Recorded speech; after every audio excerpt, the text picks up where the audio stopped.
자, 수업을 다시 진행을 해봅시다.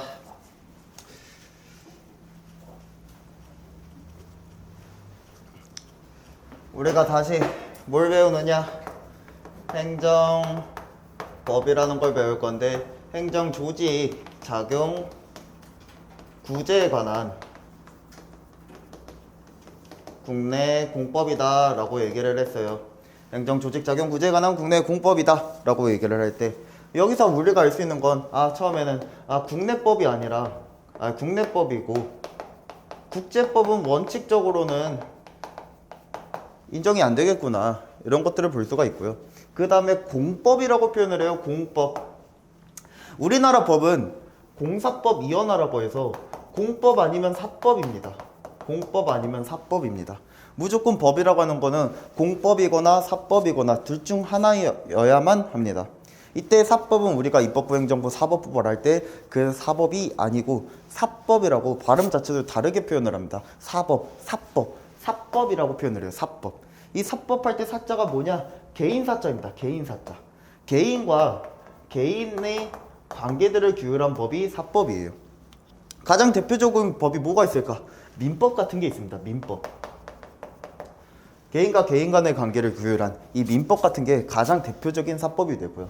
공법은 공자가 공익할 때 공자예요. 공익할 때 공자. 즉 여러 가지 공익이라던가 공공성 이런 것들을 다루는 법, 또는 국가와 개인 간의 관계를 다루는 법, 이런 것들을 가지고 공법이다 라고 표현을 합니다. 뭐 공법이라고 하면은 대표적인 게 뭐가 있을까? 지금 우리가 배우려고 하는 행정법, 국가와 개인 간의 관계잖아. 행정법. 그 다음에 또는 이제 뭐 형법. 형법 같은 건 뭐야? 내가 어떤 범죄를 저질렀을 때 국가가 나한테 여러 가지 처벌을 한다는 법이잖아. 공익을 위한 거고 국가가 개인에게 처벌을 하는 법이니까 형법 같은 거. 이런 것들이 가장 대표적인 공법이라고 표현을 합니다. 그래서 행정법이라고 하는 거는 원칙적으로 이 공법을 의미해요. 공법을. 사법은 행정법이 될 수 없고 공법을 가지고 행정법이라고 표현을 합니다. 자, 그 다음에 우리가 이제 이 행정이라고 하는 놈에 대해서 제대로 들어가 볼 건데, 예전에는, 과거에는 지금 우리가 입법부, 행정부, 사법부 해갖고 삼권 분립이다 이렇게 배우죠. 과거에는 이런 삼권 분립이 돼 있지 않았었습니다. 당연한 거야. 과거엔 누가 통치를 했어? 왕이라는 사람 또는 한 개의 단체, 이런 애들이, 얘네들이 통치를 했단 말이야. 얘네들이 통치 주체였어. 그러면은 내가 만약에 왕이라고 해보자. 너 볼펜이 좋아 보이네? 볼펜 내놔. 이건 바로 행정이 되는 거야. 볼펜 주기 싫은데요? 볼펜 주기 싫어? 볼펜 너가 줘야만 해. 이렇게 말하면 이게 입법이 된 거야. 왜 제가 볼펜을 줘야 된다요? 다시 한번 판단을 해주세요. 내가 잘 생각을 해봐도 볼펜을 줘야 돼. 그러면 이게 사법이 된 거야. 왕이라고 하는 사람이 입법, 행정, 사법 모두 다 갖고 있었단 말이야. 옛날에는. 그래서 분리가 돼 있지 않았어요. 분리가 돼 있지 않았는데 이 시민혁명이 일어납니다. 왕이 너무 과한 거야. 맨날 우리 권리들 뺏기나 하고 내 물건도 뺏어가기나 하고 마음에 안 든다고 맨날 사람 죽이고 있고, 그러니까 왕이 너무 불만인 거지. 그래서 시민혁명이 일어납니다. 시민혁명이 일어나면서 이 왕이 몰락해요. 왕이. 시민혁명 때 왕이 완전 몰락하고, 그 다음에 귀족 세력들이랑 상인 세력들이 혁명의 주체가 돼서 얘네들이 완전 대성장을 하게 됩니다. 우리가 어차피 OT니까 문제랑 완전 관련 없는 좀 잡담 같은 거 얘기를 해보자면요, 이 귀족이랑 상인들이 이렇게 성장을 하려고 혁명을 일으켰던 이유가 뭐냐? 과거로 올라가면은 가장 맨 처음에 이 십자군 전쟁 때부터 시작해요. 이 배경 자체가. 이 법학에서 십자군 전쟁이 되게 중요한 사건 중에 하나거든요. 이 십자군 전쟁 때는 기존에 교황이 있었고, 왕이 있었고, 귀족 세력들이 있었고, 그 상인 세력들, 이렇게 네 가지 세력이 있었어요. 이때 십자군 전쟁 이전부터 되게 엄청 강력한 신권 사회였어요. 신권 사회. 신이 너무 중요한 사람이었어요. 신이라고 하는 게. 사람은 신이 너무 중요한 존재였어요. 그래서 지금 같았으면은 아무리 독실한 기독교인이라고 해서 야, 너 그러면은 하느님을 위해서 죽어봐 하면은 그래, 난 죽는 게 영광이야 하고 죽는 사람 지금 없을 거야. 그치? 아무리 독실하다고 해도. 근데 이때는 너 하느님 위해 죽어봐, 기회를 줄게 하면은 진짜요? 내가 드디어 하느님을 위해서 죽을 수가 있겠구나, 너무 영광입니다, 난 죽는다, 이러던 사이였습니다, 이때 당시에가. 그러니까 교황의 힘은 엄청나게 막강하겠어요. 말도 안 되겠었어, 교황은. 그래서 교황이 왕한테 야, 우리가 뭐 하느님 뜻으로 하는 거니까 나라 땅 좀 내놔봐, 이런 식으로 얘기를 하면은 줘야 됐어. 그것 때문에 불만 가졌던 놈이 카이사르고요. 그것 때문에 카이사르가 교황한테 텐통 깨졌죠. 카이사르의 규력 뭐 이런 거 얘기 들어봤잖아. 그런 배경들이 있어. 왕은 교황에 좀 따까리 같은 그런 애들이었고요. 자, 귀족 같은 애들도 교황 편에 붙어 있었어. 교황 편에. 상인 같은 애들은 그냥 평범하게 살고 있었고요. 이런 시대적 배경이 있는데 교황이 어느 날 마음에 안 드는 그 오랑캐들이 있는 거야. 그래서 걔네들을 다 죽이고 싶어. 감히 우리 신을 믿지 않아? 다 너무 불만스러운 거지. 그래서 십자군 전쟁에 나가게 돼요. 애들한테 딱 얘기를 한 거지. 야, 너네 모두 신을 위해서 죽을 수가 있어, 영광이지, 빨리 와 하면서 불러드립니다. 근데 십자군 전쟁이 이겼나요, 졌나요? 완전 대패했어요. 우리가 기록이 남은 것들을 딱 파악을 해보면은 이겼던 게 한 번밖에 없습니다. 기록에 남은 것들만 보면. 십자군 전쟁 이후에 교황 세력은 당연히 몰락하겠죠. 완전 몰락합니다. 이때부터 이제 막 르네상스니 뭐니 해가지고 막 인간이 정말 중요한 거다, 신보다 인간이 중요하다, 막 이런 얘기들도 나오고요.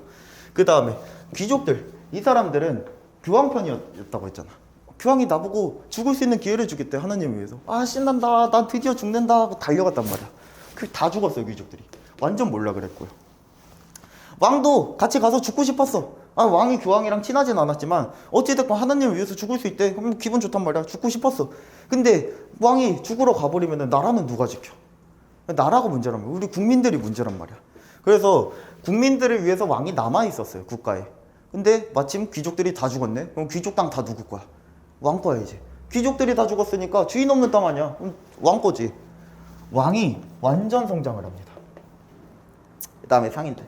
항상 전쟁 나면은 이 이익을 챙기는 놈들이 항상 등장을 하죠. 우리나라 한국 전쟁 할 때도 일본 놈들이 엄청 막대한 이익을 챙기고 막 그랬잖아. 상인들이 막 이익을 챙겼어요.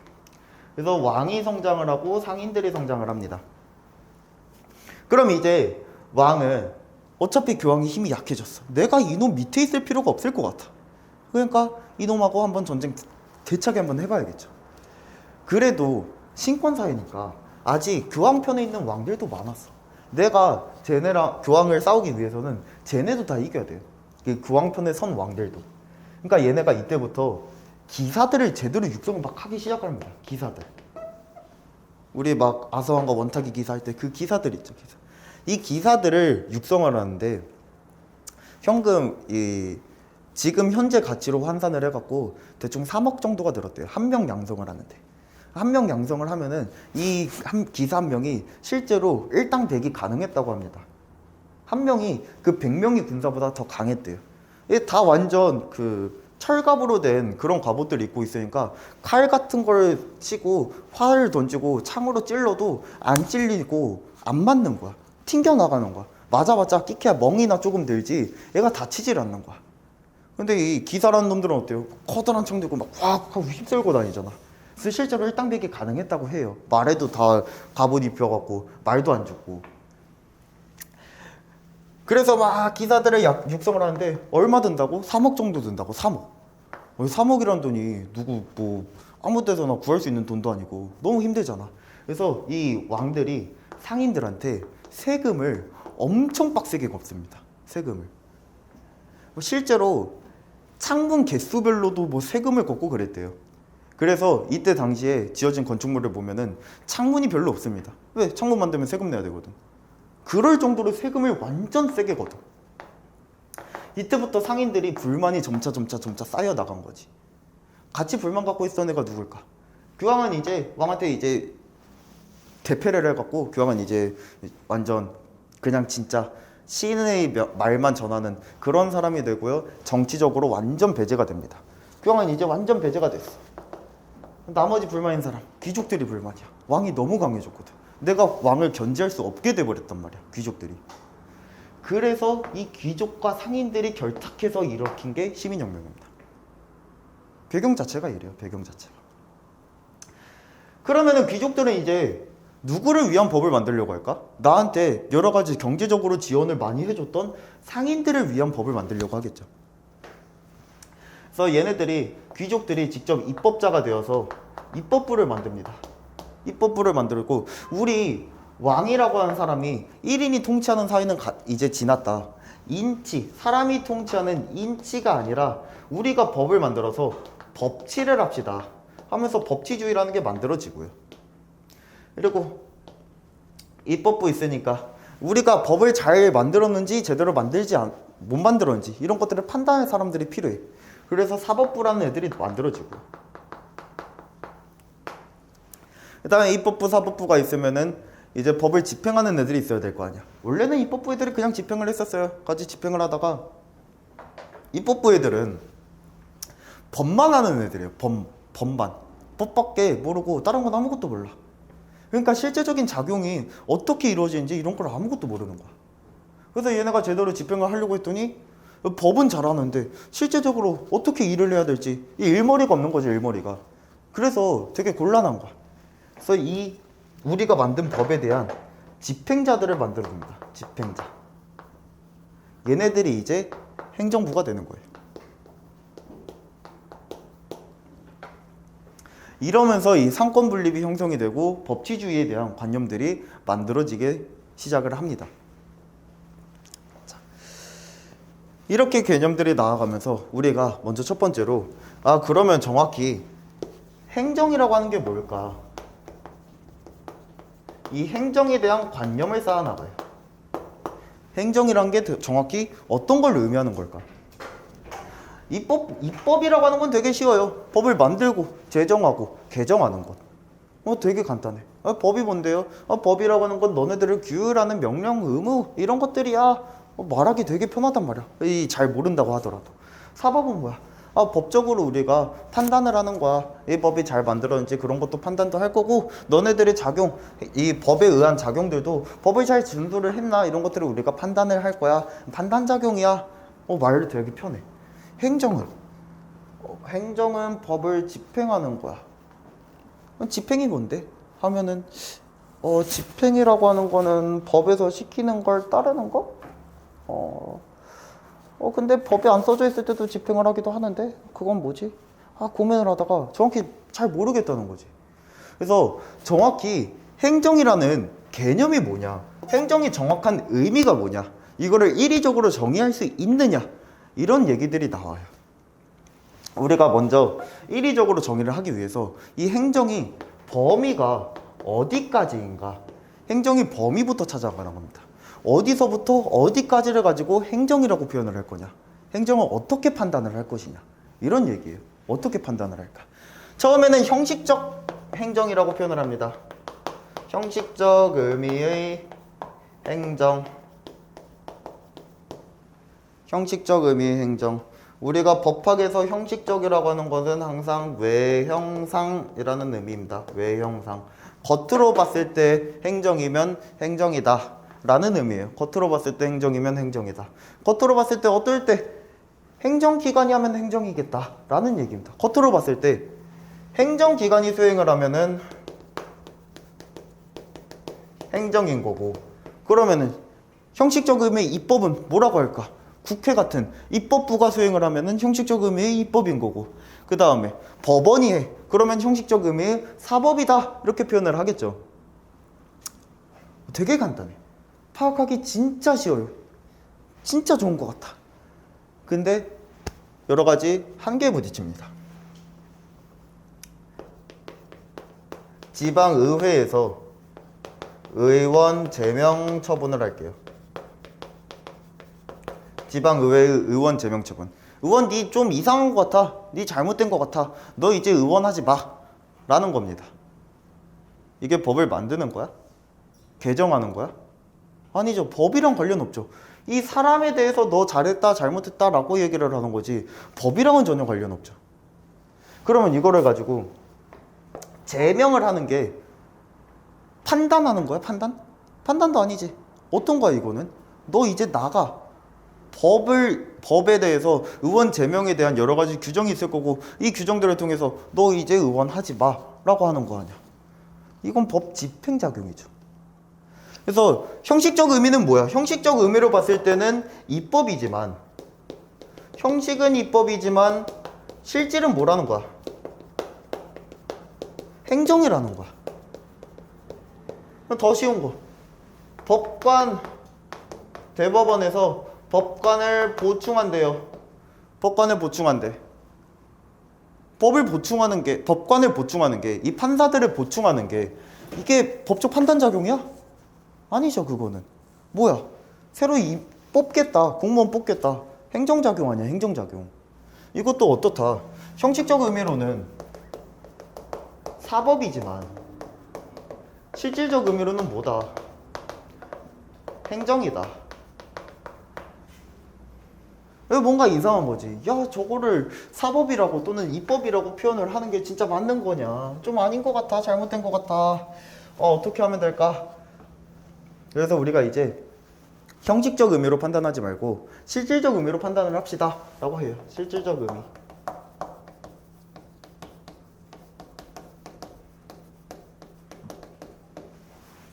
실질적으로 판단을 하자. 여기에 대해서는요, 부정설이 있고 긍정설이 있습니다.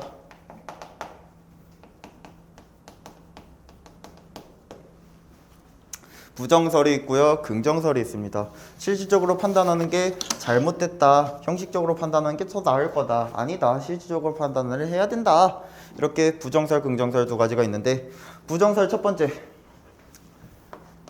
기관 양태설이라고 있습니다. 기관 양태설. 양태라는 게 뭐예요? 태어난다는 거야. 태어난다는 거. 기관에서 태어난다는 거야. 뭐가? 행정이라는 성질이 기관에서 태어난대요. 기관에서. 기관에서 어떻게 태어나는데? 우리가 행정은 입법이나 사법부와는 다르게 행정부는 항상 권력관계를 소반한대요. 자, 여러분이 이제 구급공무원이 됐습니다. 구급공무원이 됐는데 우리 시장님께서 딱 오시더니 야, 이런 것 좀 해! 하고 일을 맡기셨어요. 여러분들이 그거 보고 아, 난 하기 싫은데 네가 해! 라고 할 수 있을까 없을까? 말도 안 되죠. 그러면은 바로 징계 받겠지? 항상 권력이 들어갑니다. 얘네들은 내부적인 권력 관계가 있어요. 우리 군대도 행정부예요. 군대도 내가 만약에 이등병이야. 근데 우리 중대장님이 딱 오셨어. 뭐 담임 선생님 그 정도라고 생각하시면 됩니다. 여자분들은 학교에서 담임 선생님 오셨어. 나한테 막 얘기를 해. 야, 이런 거 해라 저런 거 해라. 내가 걷다 대고 아, 그거는 중대장님 알아서 하십시오 이렇게 얘기할 수 있어? 말도 안 되지. 그럼 바로 영창 끌려갑니다. 바로 잡혀 들어가는 거예요. 항상 권력이 소반돼. 항상. 근데 입법부랑 사법부는 어때요? 국회의원들 간에 물론 실질적으로 정치적 권력은 있다 할지라도 국회의원이 다른 국회의원한테 명령하는 게 될까? 절대 불가능합니다. 왜? 국회의원 한 명 모두 우리 국민의 대표자라는 동등한 지위를 갖고 있거든요. 국회의원 모두가 그래요. 법원 같은 경우는요. 1심 법원의 법관 있고 2심 법원 법관, 3심 법원 법관 이렇게 있을 거 아니야. 1심 법관이 2심 법관한테 막 아, 나 이런 거 싫어 하지 마 이런 얘기 할 수 있을까? 가능해요. 그래서 실제로 1심 법원에서 3심 법원에 판례 같은 거 있잖아. 이런 거 난 인정 못 하겠는데 이거는 이게 맞지 이렇게 얘기하는 것들도 있고요. 그 다음 이제 반대로 1심 법원에서 판단하고 2심 법원 판단하고 3심 법원 딱 올라갔더니 3심 법원에서 막 얘기하는 거지. 1심 법원에서 이렇게 판단한 거는 법리에 오해가 있다. 잘못했다. 그러니까 나는 이 1심 법원의 판단을 파기하고 이렇게 판단을 하겠다. 이런 식으로 얘기를 해. 얘네들 다 뭐라는 거야? 서로 동등하다는 거예요. 서로 법관끼리는. 선생님, 국회에는 뭐 국회의장 같은 사람이 있지 않나요? 의장 같은 사람들은 여러분들 초등학교, 중학교, 고등학교 반장 같은 사람입니다. 반장 같은 사람. 반장과 그냥 일반 학생들 간에 권력적 차이가 있나요? 반장이 막 명령할 수 있어? 아니지. 그거는 아니죠. 반장은 그냥 뭐야? 이 전체를 좀 대표하는 그런 사람에 불과한 거죠. 국회의장 같은 사람도 마찬가지입니다. 대표하는 한 명 뽑아라 라고 하면 의장이 나올 뿐이지 이 의장이 힘이 제일 센 사람 이런 개념은 아니에요. 그래서 입법, 사법은 권력이 없는데 반해서 행정은 권력관계를 갖고 있더라. 이 기관에서부터 나온다 라고 얘기하는 게 이 기관 양태설입니다. 결국 다시 뭘로 돌아온 거야? 형식적 의미 행정으로 돌아온 거야. 다시 결국 기관을 보자. 어떤 기관이 수행하는지 그거를 봅시다. 다시 돌아온 거예요. 다음 두 번째, 법 단계설입니다. 법 단계설. 우리나라의 가장 최고의 법이 뭐죠? 우리가 법이란 거 잘 모르지만 요거 하나 알아. 가장 최고의 법이 뭐지? 헌법이라고 있습니다. 헌법. 이 헌법이라고 하는 거는 국민의 기본권을 규정을 하고요. 그 다음에 이 국가기관이 어떻게 해야 되는지, 어떤 작용들을 수행을 해야 되는지 이런 것들을 규율을 하는 법입니다. 헌법이라고 하는 것은. 그리고 이 헌법의 내용을 구체화시키면 이걸 가지고 입법이다 라고 표현을 합니다. 법률을 제정하는 입법. 헌법에서는 이 헌법 37조 같은 거를 보면은 이 재산권에 대한 규정이 있어요. 재산권에 대한 규정. 그러면 이제 입법부에서 이 재산권에 대한 규정을 구체화시키기 위해서 어떻게 하는 거야? 국민들한테 뭐 여러 가지 부동산 등기에 관한 법률 이런 것들 만들어 보면서 부동산에 대한 소유권 같은 거 인정을 해주고 그 다음에 동산에 대해서는 이런 법을 이용해서 소유권을 인정을 해주자. 이런 얘기들이 나오는 거야. 그래서 헌법에 대한 내용을 구체화시키는 거 가지고 입법이다 라고 표현을 하고요. 그 다음에 입법된 내용, 이 입법된 내용을 다시 구체화시키면은 그거 가지고 입법의 집행이다 라고 표현할 수 있을 거 아니에요. 이게 바로 행정이나 이제 사법까지 같이 걸립니다. 행정 또는 사법이다. 입법의 내용을 구체하는 게 행정 또는 사법이다. 사법은 왜? 입법된 내용을 가지고 법적 판단을 하는 거니까. 그래서 이러한 법 단계를 가지고 판단을 해주시면 되겠습니다 라고 하는 게 법 단계설입니다. 헌법에서 입법으로 가는 이 단계에서는 입법부, 입법에서 다시 구체화시키는 단계에서는 행정부나 사법부로 갑시다 라고 하는 게 법 단계설이에요. 얘네들도 이 모든 학설들이 다 단점이 있습니다. 기관 양태설 같은 경우는요, 다시 형식적 의미로 행정으로 돌아와 버린 거잖아.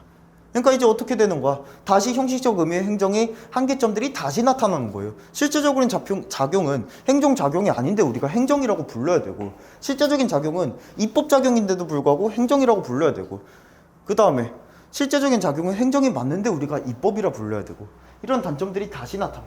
법 단계설은 그럼 행정이랑 사법은 어떻게 구분할 거야? 어떻게 구분해? 물론 솔직히 말씀드리면 구분하기 쉽기는 해. 법적 판단 아니면 다 행정이지. 그러면 행정의 개념이 뭔데? 이거에 대해서 제대로 얘기할 수 있어? 사법 빼고 나머지? 이 정도밖에 얘기를 못 할 거 아니야. 단점들이 다 나옵니다. 물론 뭐 문제로 나온 건 아니고 단점이 있다. 자, 그 다음에 긍정설은 처음에 공제설이 있습니다. 공제설. 우리가 공제하다는 게 뭐야? 뺀다는 거예요. 뺀다는 거. 되게 간단합니다. 우리가 입법부랑 사법부는 판단하기 쉽다고 했지. 행정이 지금 어려운 거지. 입법은 그냥 법 만드는 거, 사법은 그냥 법적 판단하는 거 찾아 나가기 되게 쉬워. 그러니까 여러 가지 국가 작용에서 입법이랑 사법을 딱 빼면은 이게 행정 아니냐? 이게 공제설입니다. 이게 행정 아니냐? 우리가 소극설이라고도 표현을 해요. 소극설. 왜? 적극적으로 행정의 범위를 찾아 나간 게 아니라 소극적으로 다른 것부터 찾고 나머지 빼버리면 행정이다. 이런 식으로 찾아 나가기 때문에 소극설이라고 표현을 합니다. 이놈의 단점은 뭘까? 그래서 행정이 뭔데? 행정의 개념이 뭔데? 너 국어 사전에다가도 행정, 국가작용 빼기 입법, 사법 이렇게 적어둘 거야? 그거는 아니잖아. 행정의 개념이 뭔데? 여기에 대해서 다시 대답을 못해요. 그럼 원점으로 돌아온 거야. 그 다음에 이제 소극설과 반대로 적극설들이 있습니다. 적극설. 그래. 소극설은 개념을 정확히 표현을 못하더라. 그래서 우리는 적극적으로 찾아 나가보자. 그래서 목적을 보자는 학설이 있고요. 목적설, 목적을 봅시다. 아니다. 실현된 결과를 보자. 실현 결과설이라고도 하고요. 결과 실현설이라고도 합니다. 목적설, 그 다음에 결과 실현설, 이렇게 두 가지가 나와요. 이 결과 실현설.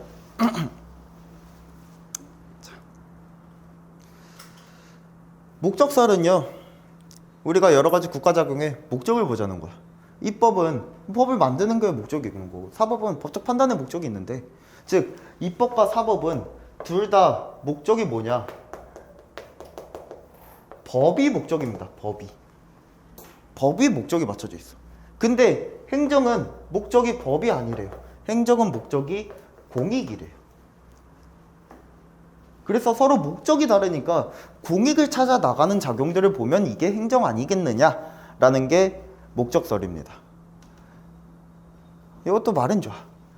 근데 단점이 법을 잘 만들자는 그러면은 공익을 위한 게 아닌가? 법을 잘 만들자는 공익과 전혀 상관없는 얘기예요? 이것도 공익이지. 결국 얘네도 최종적으로는 공익이야. 입법도 사법도. 뭐가 달라 그러면 공익이랑 공익인데 이게 단점으로 나오는 거고요. 실현 결과설.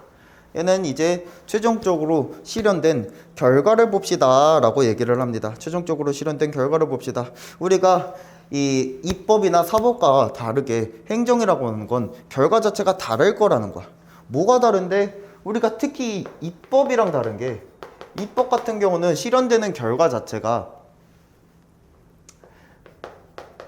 일반적 추상적이라고 표현을 합니다. 일반적 추상적. 무슨 말이냐? 법을 만들면 누가 지켜야 돼? 우리 국민 전체. 그치? 그 다음에 우리 국민 전체는 물론이고요. 우리나라에 거주하고 있는 외국인들 같은 경우도 적용의 대상이 될 수 있고요. 그 다음에 우리 선박이나 항공에 있는 사람들, 걔네들까지 적용이 됩니다. 뭐 귀국주의니 뭐니 이런 얘기들을 하면서. 그 말은 지금 뭐야? 우리나라랑 관련이 있는 모든 사람이 우리나라 법의 적용을 받는다는 거야. 그 다음 추상적. 우리가 어떤 하나의 사건만 끌고 와서 그 사건만 비율하는 법이 될까요? 만들 수 있을까? 만약에 이런 법을 만들자는 거야. 뭘 만들어 볼까?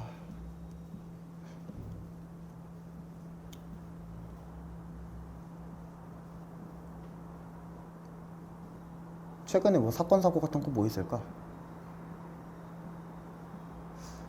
옛날 거 좀 생각을 해볼게요. 우리가 이제 LH 부실공사 같은 거 난리 났었잖아. 그래서 법을 만들면서 LH 부실공사 관련자 처벌에 관한 법률 이딴 거 만들 수 있을까? 이런 거는 만들 수가 없어요. 왜? 이런 것들을 만들기 시작하면은 이거는 사실 인치할 때 왕이 통치할 때랑 다를 바가 없었죠.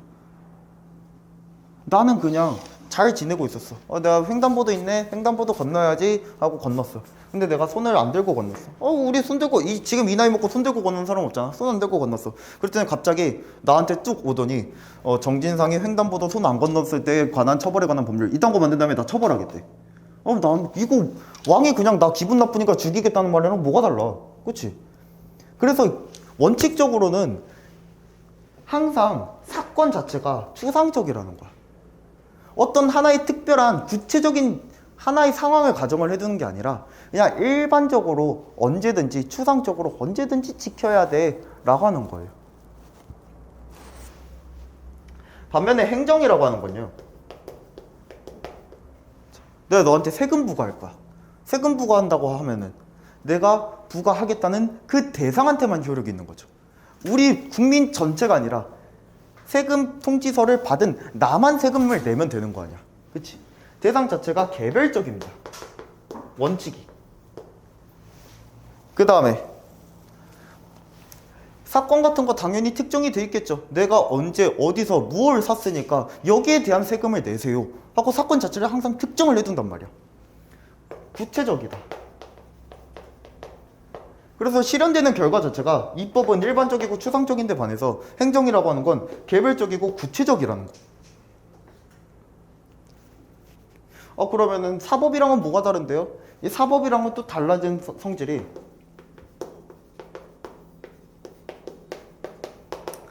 행정은 항상 뭐 미래지향적이에요. 과거적일 수도 있기는 하지만 대부분 미래지향적입니다. 우리가 지금 국비를 충당을 해야겠으니까 국민들한테 세금을 걷어야겠다. 앞으로 장기적으로 봤을 때 지금 국비가 점점 줄어들고 있으니까 세금을 좀 올려야겠다. 항상 행정이라고 하는 건 미래지향적이에요. 하지만 사법이라고 하는 건 어때? 미래지향적일 수가 없습니다. 왜? 이미 한번 발생한 사건을 가지고 너가 잘했네 잘못했네 하고 판단을 하는 작용이란 말이야. 그럼 과거에 이미 만들어진 사건이 있어야만 하고요. 이거 가지고 잘했었다 못했었다 얘기를 하는 거예요. 과거적입니다. 과거를 가지고 항상 얘기를 하는 거예요. 과거적입니다. 그 다음에 행정이라고 하는 항상 능동적으로 적극적으로 뭔가를 우리한테 해줘야 돼요. 능동적이어야 돼. 지금 서울에 그 아파트 집값이 난리예요. 아파트 집값이 난리면 우리 무슨 얘기해? 정부 뭐하냐? 집값 안 잡고 이런 거 규제 안 하고 뭐하고 있냐? 우리 바로 정부 욕하잖아. 왜 정부를 욕하는 거야? 정부가 능동적으로 빨리 나서서 이 규제 완화 정책 이런 것들 여러 가지 정책들을 펼쳤어야 했는데 그거를 제대로 못해서 집세를 못 잡고 있다. 니네가 능동적으로 제대로 행동을 하지 못했다라고 욕하고 있는 거란 말이야. 무슨 말이야? 행정은 항상 능동적으로 우리한테 먼저 적극적으로 나서줘야 되는 애들이야. 우리가 굳이 야 빨리 집세 완화해줘 라고 얘기를 안 해도 그 전에 행정부가 먼저 나서서 완화를 해줘야 된다고. 하지만 사법 같은 경우는 어때요? 수동적이어야 합니다. 수동적. 사법은 항상 소송이 들어와야지만 법적 판단을 해줘요. 소송도 안 들어갔는데 법적 판단을 할 수 없습니다. 나중에 이제 국가 권력의 원리라던가 이런 것들을 통해서 이루어지게 되는 건데 그런 건 나중에 보도록 하고, 어찌됐든 간에 얘네들은 항상 절대 먼저 나서서는 안 되는 존재들이에요. 누군가가 와서 판단해줘 얘기할 때까지 계속 기다리고 있어야 되는 존재입니다. 그렇기 때문에 수동적이다 라고 표현을 해요. 어떻다? 결과가 다르다. 성질이 다르다 이거야. 성질이 다르다.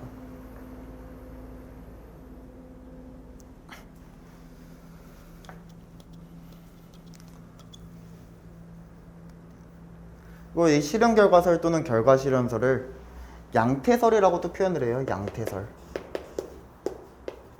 이 부분 최근에 문제로 나오질 않으니까 다시 나올 가능성 자체는 거의 없다시피 하지만 만약에 문제로 나온다고 하면은 양태설이랑 기간 양태설이랑 구분을 꼭 해주라. 왜? 하나는 부정설, 하나는 긍정설. 양태설은 왜 양태설이냐? 여러 가지 행위에 대해서 행위로 발생된, 행위로 태어난 결과가 다르다. 결과를 보자는 거예요, 결국. 양태된 결과를 보자.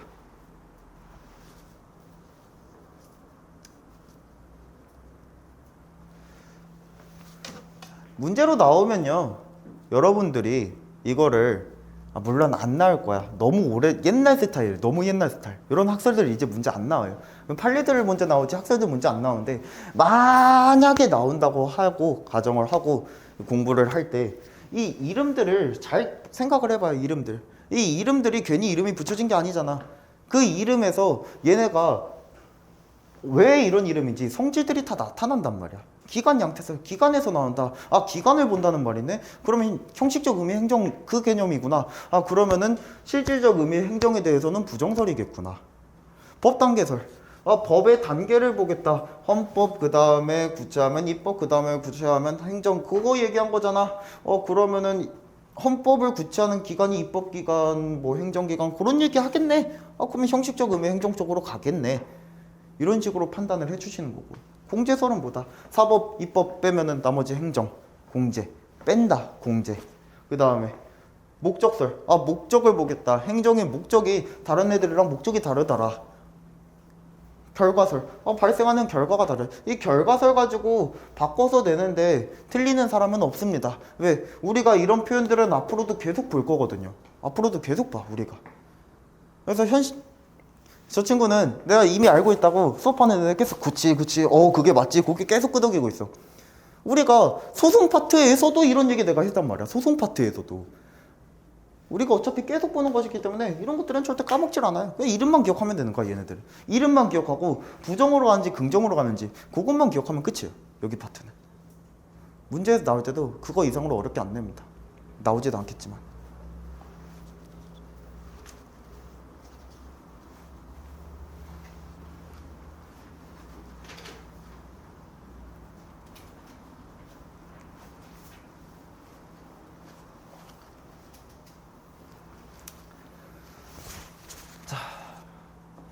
그러면은 이제 행정이라고 하는 거는 실현되는 결과가 다르구나. 결과가 다르구나 얘기를 했는데 문제가 하나 생겼어. 나중에 배우겠지만 행정인데 일반적 구체적인 행정 같은 게 있어요. 나중에 배울 거야. 뭐가 있냐? 여기 뭐 앞에 주차장 있죠. 여기다가 만약에 주차금지구역 설정을 한다고 합시다. 주차금지구역. 누구 주차하라는 거야? 주차하지 말라는 거야? 나만 주차하지 말라는 거야? 아니죠. 지나다니는 사람 누구나 주차하지 말라는 거죠. 대상 자체가 어때요? 일반적이야. 그치? 이것부터 살짝 애매해졌어. 근데 나중에 일반적 추상적인 행정을 볼 겁니다. 행정계획이라고 해요. 그냥 계획만 짜두고 마는 거야. 나한테 구체적으로 어떻게 해라 이런 얘기도 아니고요. 그 다음에 어떤 사건의 대상으로 뭐 이 사건에 대해서는 이렇게 규율하겠다 이런 말도 아닙니다. 그냥 대충 이쪽 지역을 뭐 좀 주거지역 비슷하게 한번 형성을 해볼까 이 정도가 끝이에요. 이걸 가지고 구체적으로 한다고 하면은 주거지역을 할 거니까 여기에 이 땅에 대해서는 뭐 도로를 이렇게 깔고 여기에 대해서는 하천을 이렇게 파고 이렇게 얘기를 해줘야 구체적인 겁니다. 계획은 그렇게까지 나가지는 않아요. 그 정도까지는. 그러다 보니까 일반적 추상적인 행정도 있네? 뭐야 실현 결과설로 봤더니 이거는 뭐 입법이라 봐야 돼 뭐라 봐야 돼? 근데 법을 제정하는 건 아닌데 어려워진 거야 이런 부분에 대해서. 그래서 모든 학설들이 다 단점이 존재해요. 모든 학설들이. 단점 문제로 안 나옵니다. 단점 얘기를 왜 했냐? 이 단점들을 잘 보다 보니까 결국에는 결론은 일리적 정의는 실패했다는 얘기예요. 어느 한 학설을 선택할 수 없어. 왜? 모든 학설이 다 단점이 있거든. 그래서 개념 정의, 이 정립을 하는데 실패했습니다. 어떻게 할 수가 없어. 고민을 해요.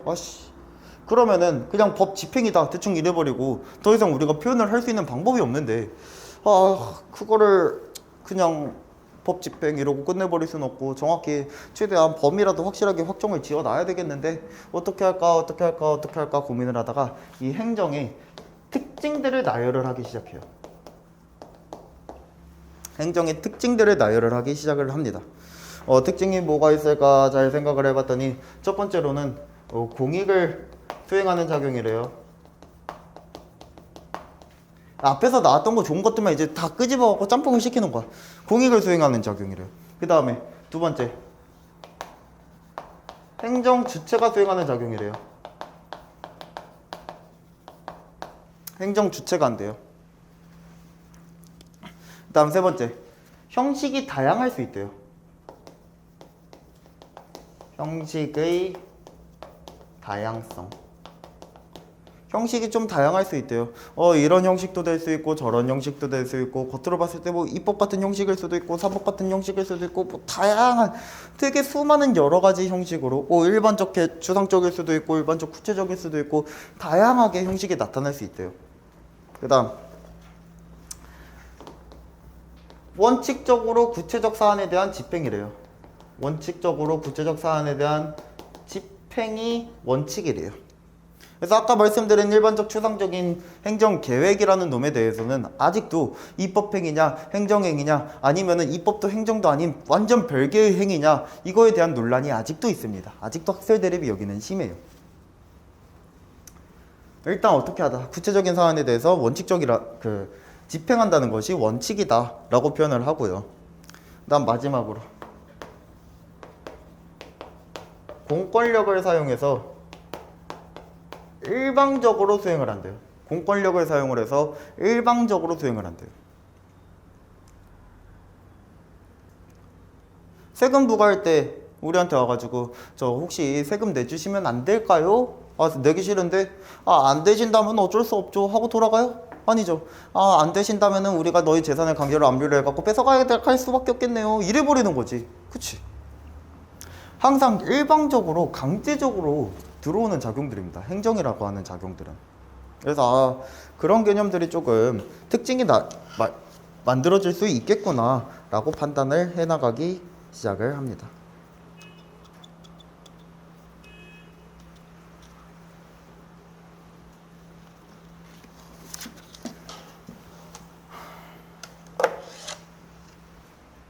커피를 두고 왔네.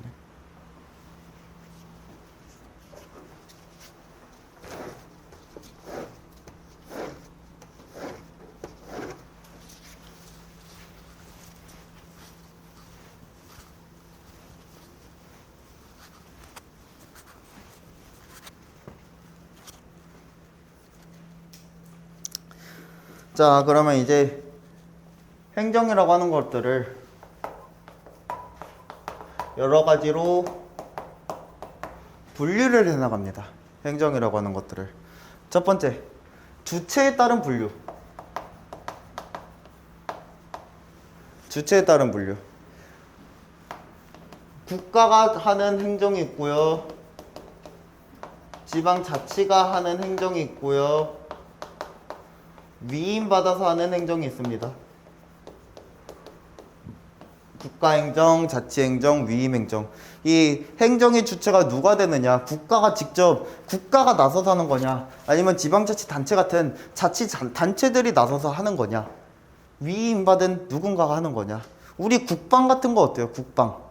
이 병역은 누가 하는 거야? 국가가 하는 거죠, 국가.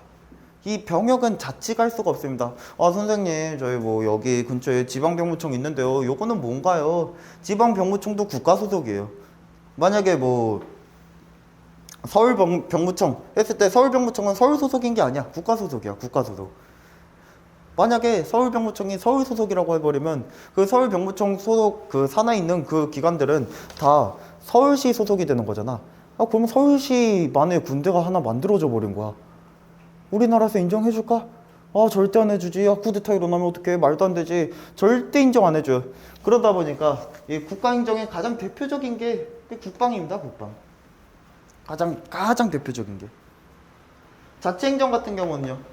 국가랑 전혀 관련 없이 지방자치단체가 알아서 하는 것들이에요. 뭐 지방세라던가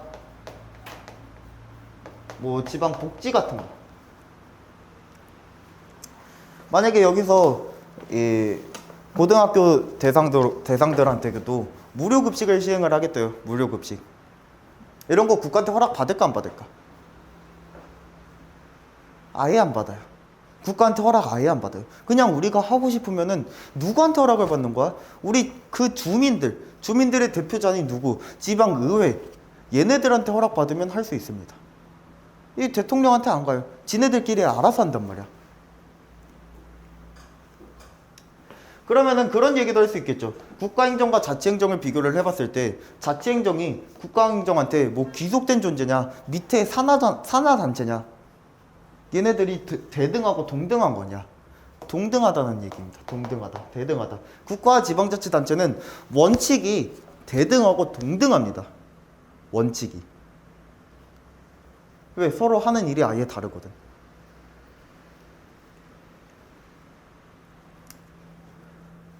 그다음 마지막 위임행정이 있어요. 위임행정.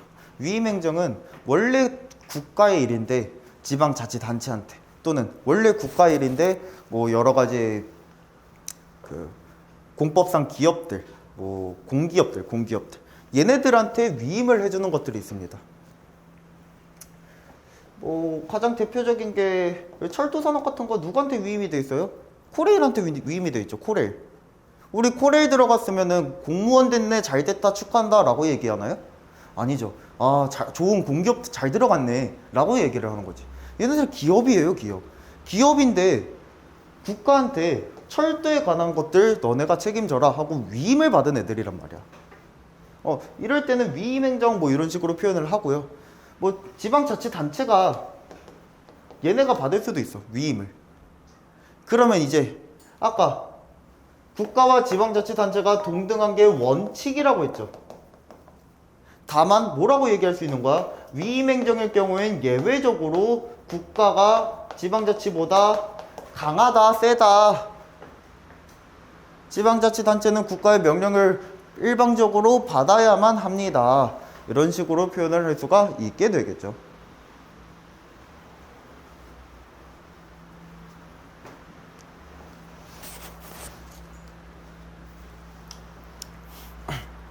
일단 내용에 따른 분류가 있습니다. 내용에 따른 분류. 내용에 따른 분류는 얘네들이 목적이 뭐냐? 목적을 보는 거예요. 목적. 얘네들이 목적. 자, 처음에는 질서를 유지하기 위해서 질서행정. 질서를 유지하기 위해서 뭐 경찰이라던가 이런 것들 있죠. 사회 질서를 유지하기 위해 또는 뭐 어떤 법령상 위반자가 있을 때 뭐 과태료를 부과한다 이런 것들. 사회 질서를 유지하기 위해서. 일단 급부행정. 우리한테 여러 가지 복지를 해주겠다는 거야. 복지. 우리한테 뭔가 혜택을 주겠다. 급부라고 하는 거는 쉽게 생각하면은 복지입니다. 복지. 급자가 지급하다 배급할 때 할 때 급자예요. 우리한테 뭔가 지급을 해주겠다는 거야. 그 다음 공과행정. 공과행정. 우리 공과금이라는 말 많이 쓰죠. 공과금. 공과금이 뭐야? 우리가 또 내야 될 돈이 아니야. 내야 될 돈. 공과행정이라고 하는 거는 돈 내라예요. 돈 내라. 세금 같은 거 걷겠다. 돈 내라. 이런 게 공과행정입니다. 그 다음 조달행정.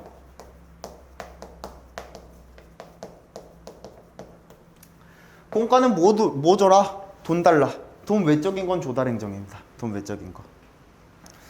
그 다음에 아까 행정계획 얘기했죠. 계획행정. 여러 가지 계획 같은 거 예산도 짜고 뭐 여러 가지 계획들을 하더라. 계획행정. 이런 것들을 가지고 내용상 분류라고 표현을 하고요. 그리고 이 내용상 분류 목적을 본다고 했어. 계획을 하기 위해서, 조달을 하기 위해서, 질서를 유지하기 위해서 다 목적을 보는데 행정의 종국적 목적이 뭐라고? 종국적 목적은 공익입니다. 공익. 종국적이란 표현이 뭐라고? 궁극적. 행정의 궁극적인 목표가 뭐야? 공익이죠. 공익. 요즘 문제로 안 나오기는 하는데 이 공익이 사익의 집합체다라고 하면은 뭘까 X일까? 공익이 사익의 집합체다. 이거 우리 초등학생 때 배운다? 몰라. 나랑 여러분들이랑 교육과정이 다를 테니까 어떨지 모르겠는데 저는 이제 어렸을 때 배웠던 기억이 있습니다. 공익이랑 사익의 집합체랑 동일할까 다를까? 다른 개념이야. 다른 개념. 그러면서 내가 아직도 기억을 하는 게 이 의사단체들이 나와. 의사단체들이 이제 그 의료보험이라던가 아니면 의료기기에 대한 뭐 세금이라던가 이런 것들 막 관련된 얘기를 하면서 막 우리들의 권리를 보장해라 막 이런 얘기들을 해요. 의사를 위한 게 공익을 위한 거예요? 이제 그냥 걔네들을 위한 것에 불과한 거지. 어떻다. 사익의 집합체는 공익이 될 수가 없습니다. 우리가 공익이라고 하면은 뭐 국가 안전, 사회 질서 이런 것들이 공익이야. 뭐 공공필요라던가 공공필요, 공공복리, 필요 이런 것들이 공익이란 말이야. 이런 것들이. 그래서 사익의 집합체와 공익은 다른 개념입니다. 라는 것들이 나오고요. 그리고 이거는 이제 장담하건대 100% 안 나올 문제인데 옛날에는 국가를 위한 공익이냐 사회를 위한 공익이냐 이거를 구분을 했었어요. 국가적 공익이다 사회적 공익이다 라고 표현을 하면서 얘네들을 구분을 했었습니다. 옛날에는. 그럼 국방 같은 경우는 국가적 공익이야 사회적 공익이야? 국가적 공익이겠죠. 우리나라를 지키는 거니까. 그 다음에 경찰 같은 경우는 국가적 공익이야 사회적 공익이야? 얘는 사회적 공익이야. 왜? 경찰은 사회 질서를 수호해주는 기관이거든요. 우리 국민들이 막 범죄 저지르고 뭐 범죄 저지른 놈 있을 때 다른 국민을 지켜주기 위해서 이 사회의 질서를 유지하기 위해서 하는 거지 국가 안전은 군인들이 하는 거지 경찰이 하는 게 아니에요. 근데 우리나라가 국방이 엄청 약해. 그래서 만약에 진짜 약하다가 아니라 만약에 북한이 한 30명 정도만 쳐들어오면은 우리나라 뭐 주요 인사들 싹 다 죽이고 갈 수도 있고 막 그래. 그러면은 우리 사회가 안정이 될까 안 될까? 절대 안 되겠지. 그치? 뭐야, 국가적 공익은 결국 사회적 공익이랑 연결이 돼 있어요. 우리나라 경찰이 진짜 보잘것이 없어. 만약에 경찰들이 일을 진짜 못해. 그러면은 우리나라 전체적인 국방적인 측면에서 봤을 때도 우리나라 경찰이 제대로 일 못하면은 범죄자가 많아질 거고요. 범죄자가 많아지면 여러 가지 범죄 조직들이 형성이 되겠고요. 범죄 조직들이 형성이 되면 어떤 나라 꼴나 막 이 남미 막 그 카르텔 막 이런 나라 꼴이 나는 거야. 그럼 우리나라 국방도 자연스레 그쪽으로 또 일을 가야 되니까 국방도 자연스레 약해질 수밖에 없겠지. 결국 얘네들은 연결이 돼 있어요. 얘네들은. 그러다 보니까 이제는 구분을 안 해요. 이제는 구분을 안 하니까 문제로도 안 나옵니다. 그냥 그런 것도 있구나. 어차피 오늘은 OT니까. 자, 그 다음에 세 번째, 상대방에게 행정작용을 받는 상대방에게 발생하는 효과가 또 다를 수가 있습니다. 첫 번째, 수익행정이 있어요. 수익행정. 나한테 발생하는 효과가 어떻대?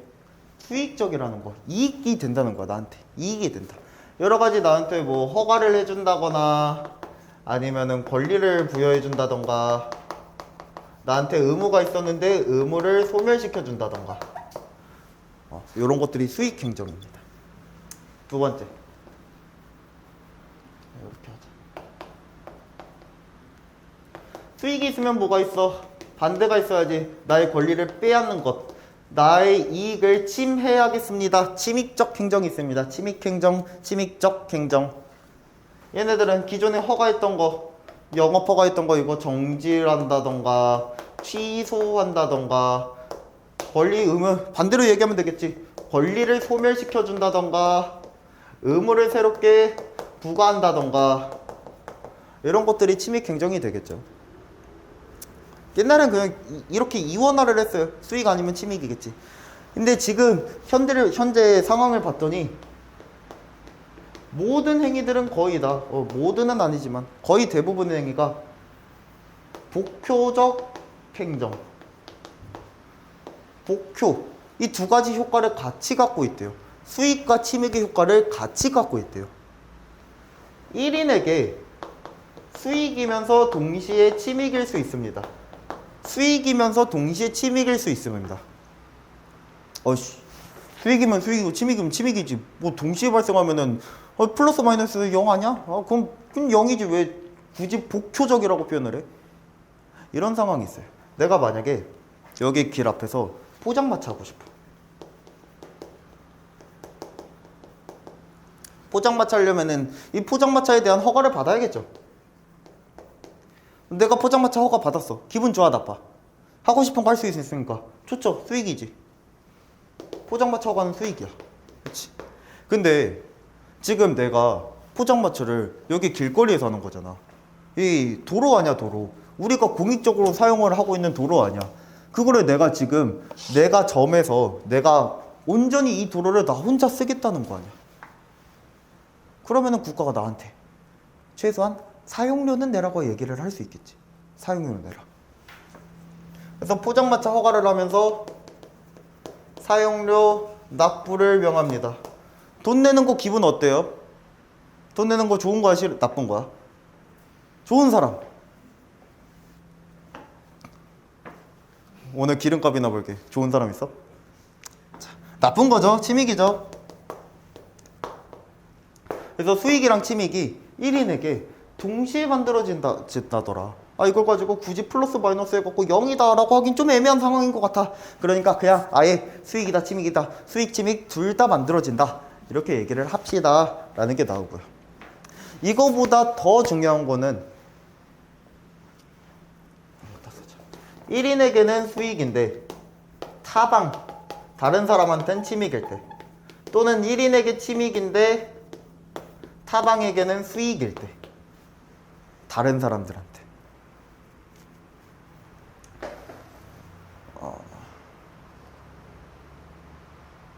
친구가 땅을 엄청 많이 갖고 있어. 땅을 엄청 많이 갖고 있고 땅 부자야. 너무 좋아. 근데 국가가 갑자기 오더니 야, 우리 여기서 서울 가는 도로 하나 뚫자. 여기서 서울 가는 도로 하나 뚫게 그 땅 내놔 하고 땅을 뺏어갔어. 얘는 기분 어때? 더럽게 나빠. 내 땅을 왜 뺏어가는 거야? 미친놈 아니야 갑자기 내 땅을 뺏어가고. 근데 우리는 어때요? 서울 가기 진짜 편해지겠네. 와, 우리는 기분 되게 좋죠. 이런 게 얘한테는 침익이네. 옛날 같은 경우는 그냥 너한테 침익이네 하고 끝났어. 근데 이제는 누굴 보겠다는 거야? 다른 사람들을 보겠대요. 타방, 제3자. 처분의 직접적인 상대방은 아니야.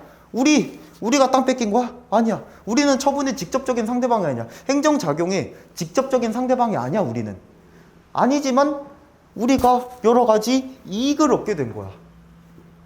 이런 걸 가지고 나중에 제3자의 행정행위니 막 하면서 배우게 될 겁니다. 이 부분이 중요해요. 1인에게는 수익이지만 타방에게 침익이거나, 1인에게 침익이거나 타방에게 수익이거나. 지금 당장은 그냥 이럴 수도 있겠구나, 이럴 수도 있겠구나, 나중에 배우니까 이럴 수도 있겠구나, 그렇게 하시고 넘어가시면 됩니다. 그 다음 요 1번 분류는 지울게요. 나중에 문제로 나올 때 원래 이것도 너무 옛날 스타일이야. 안 나올 거야. 안 나올 건데 만약에 나온다면은 다음 작용 중 분류 기준이 다른 것 하나 찾으시오. 이런 식으로 문제가 나와요. 뭐 정확히 조달 행정의 개념이 무엇이냐 이런 문제는 안 내고요. 근데 나왔으면 내가 썼겠지. 안 나오고요. 문제가 나오는 건 뭐가 나오냐? 다음 중 이 분류가 다른 걸 찾으시오. 이렇게 문제가 나오는데 이거 틀릴래? 틀릴 만한 거 있어요, 솔직히? 이름을 보고 이름만 보면 얘가 어떤 성질인지 얘기가 나오잖아. 국가행정이래, 국가행정. 그러면 국가가 하는 거, 국가가 해 주체. 그치? 이거 틀릴 것 같지? 나 이거 못 외우겠는데? 이걸 잘 헷갈릴 것 같은데? 문제 풀면 안 틀려요. 이제 우리가 매주 주간고사를 볼 거란 말이야. 주간고사를 보면서 요번 이제 내일이죠, 우리 학원이.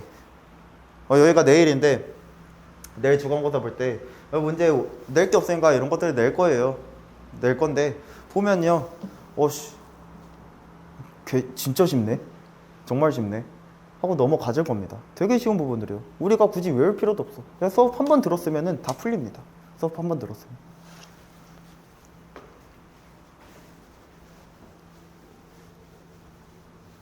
선생님, 저는 수업 한 번 들었는데 안 풀리는데요. 제가 멍청해서 그런 걸까요? 안 풀리는데요. 혹시나 안 풀리는 친구들이 있으면요, 굳이 보지 마세요. 그래도 왜? 문제에서 안 나오니까. 문제에서 나온 지 너무 오래됐어요. 특히 국가직, 지방직 같은 경우는 진짜 오래됐어요, 진짜. 그래서 안 봐도 됩니다. 그 다음에 네 번째, 법, 구속, 정도에 따른 분류를 볼 겁니다. 법이 구속이 정도가 강하냐 약하냐. 기속이라는 것이 있고요, 재량이란 게 있어요. 기속이라는 말이 있고 재량이라는 말이 있어. 기속의 의미가 뭐냐? 기속은 법에 의한 구속이란 뜻이에요. 기속이라는 의미 자체가 법에 의한 구속이라는 의미입니다. 그러니까 법의 구속 정도가 강할까 약할까? 강하니까 기속이라고 표현을 했겠죠. 법의 구속 정도가 강하다. 재량은 우리 어렸을 때 재량 활동 같은 거 해봤지? 어렸을 때 학교에서 재량 활동하면 뭐 하는 시간이야? 내가 마음에 드는 동아리라던가 마음에 드는 그 과를 선택을 해갖고 거기서 내가 듣고 싶은 거 듣고 공부하고 싶은 거 공부하고 활동하고 싶은 거 활동하는 거, 이게 재량이죠. 결국 나한테 선택권이 주어진다는 거야. 선택권이. 그치? 법의 구속 정도가 선택권을 줄 정도면 구속 정도 강해 약해? 약한 거죠. 구속 정도 강했으면 뭐 해야 돼? 우린 그냥 지금 수업을, 행정법 수업을 너네 무조건 들어야 돼, 우리는 무조건 듣고 있듯이 반드시 들어야겠지. 내가 선택할 수 없었겠지. 내가 지금 시간에 영어를 공부하고 싶어도 난 무조건 행정법을 공부하고 있는 거 아니야. 근데 쟤랑은 어떻다고? 내가 하고 싶은 거 한다고. 선택한다고. 법의 구속 정도가 약하다라는 표현을 쓰였겠죠. 나중에 이 기숙이랑 쟤랑 같은 경우는 행정행위 파트에서 정말 중요하게 다가오는 겁니다. 행정행위 파트에서 정말 중요해지고요. 그 다음에 이게 소송 파트에서 문제로 진짜 많이 나옵니다. 심지어 문제를 나오면서 이 기속재량 표현 자체도 안 써버려요. 기속재량이란 표현을 쓰지도 않고 그냥 이 기속으로서 만들어지는 성질들, 재량으로서 만들어지는 성질들, 이런 성질들에 대해서만 물어봅니다. 뭐 우리가 판례를 보고 지금 이 사건은 기속이구나, 그러니까 이런 성질 나타나겠구나, 재량이구나, 이런 성질 나타나겠구나, 이런 것까지 유추를 해야 문제가 풀리게 됩니다. 나중에. 그래서 지금은 일단 이 기속이라는 표현이 법에 의한 구속을 의미하는구나. 문제로는 안 나와. 기속의 의미가 무엇이냐. 문제로 절대 안 나와. 절대 안 나오는데 이 표현을 알고 있어야 다음 파트들을 이해할 수 있다는 겁니다. 그래서 이런 표현 같은 것도 알아두시고요. 그 다음에 수단에 따른 분류. 권력적일 수가 있고요. 권력행정, 권력적 행정. 권력이 없을 수도 있습니다. 행정작용을 하면서 권력이 없을 수도 있습니다. 권력행정 같은 경우는 우리가 이제부터 배울 거의 절대 다수의 일반적인 작용들이 모두 다 권력적입니다.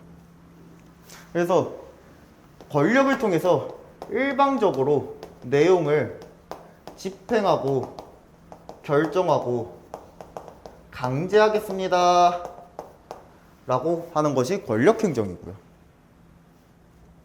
비권력행정은 나중에 공법상 계약이란 파트를 볼 겁니다. 뭐 이 밖에도 몇 가지가 더 있는데 우리가 실제적으로 문제를 풀면서 알게 될 것은 요거밖에 없어요. 공법상 계약. 계약이란 거 어때? 여러분들도 지금 계약을 하고 들어오신 거죠. 누구랑? 원장님이랑 학원 수업에 관한 계약을 딱 하고 우리가 얼마를 납부를 할 테니까 수업을 양질의 수업을 제공을 해주십시오 하고 계약을 딱 맺고 들어온 거잖아. 누가 학원 무조건 강제적으로 들어야 해 하고 협박한 사람 있어요? 아니지. 여러분들이 그냥 다 하고 싶어서 온 거잖아. 그치? 난 부모님의 등살에 밀려서 부모님이 강제로 했는데, 부모님이랑 원장님이랑 자유롭게 계약한 거잖아. 부모님이 또 강제로 떠밀려온 거 아니잖아. 그치? 계약이라고 하는 건 항상 자유예요, 자유. 내가 하고 싶으면 하고 하기 싫으면 안 하면 돼. 하더라도 내용에 관해서도 내가 마음대로 결정을 할 수 있어. 만약에 한 달에 학원비가 한 2천만 원이야. 할래? 안 해. 2천만 원은 안 되겠는데요? 2천만 원 말고 다른 금액으로 합시다. 장난치지 마세요. 이렇게 얘기도 할 수 있겠죠. 다 우리의 자유입니다. 만약에 세금이 2천만 원 떨어졌어. 이거 뭐 어떻게 해야 돼? 내려가면 돼야지 별 수 있어. 이거 소송을 제기하던가. 그거 말고는 답이 없잖아. 내가 국가한테 가갖고 국가 양반 2,000원 좀 너무하지 않았어? 이런 얘기 할 수 있어 없어? 없지. 계약은 우리 자유야. 그래서 권력이 들어가지 않았습니다. 비권력적입니다. 이렇게 얘기를 합니다. 비권력적입니다.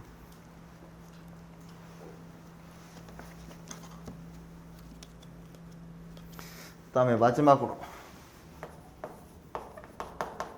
법 형식에 따른 분류. 법의 형식에 따른 분류. 우리가 이 법의 형식을 봤을 때 공법으로 하는 행정이 있고요. 공법적 행정. 그 다음에 사법적 행정. 사법으로 하는 행정이 있습니다. 공법적 행정이 당연히 이 절대 다수의 행정을 말하는 거고요. 왜? 우리 공법이 뭐라고? 공익작용을 규정한 거. 가장 대표적인 게 뭐라고? 행정법. 행정법으로 하는 행정. 이게 절대 다수일 거 아니야. 그냥 절대 다수의 행정이 다 공법적 행정입니다. 절대 다수의 행정. 그냥 공법을 통한 행정이다. 사법적 행정.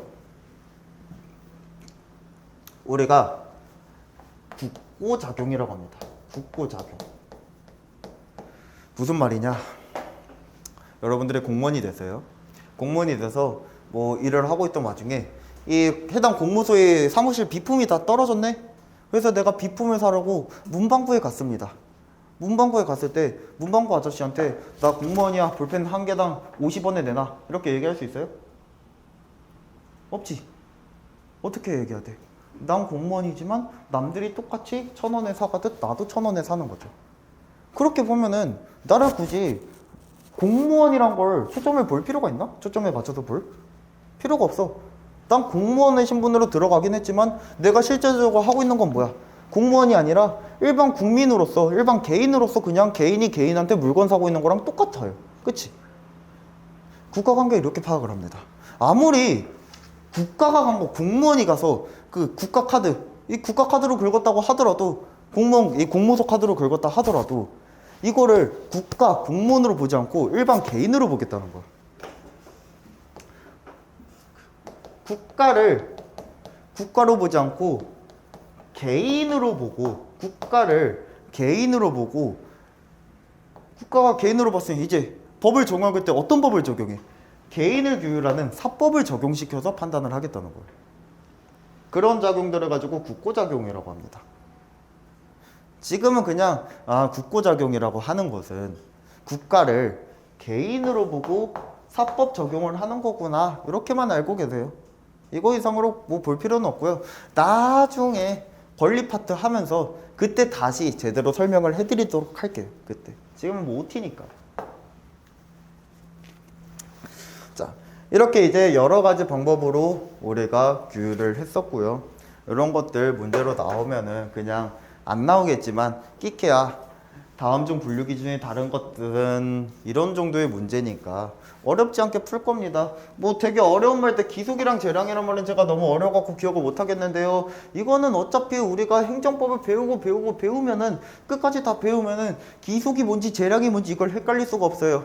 절대 헷갈릴 수가 없습니다. 기속이 뭔지 재량이 뭔지 그 의미를 우리가 다 이해를 하고 있는 상태에서 수업이 끝나게 될 거야. 그렇기 때문에 그런 거 걱정할 필요 없고요.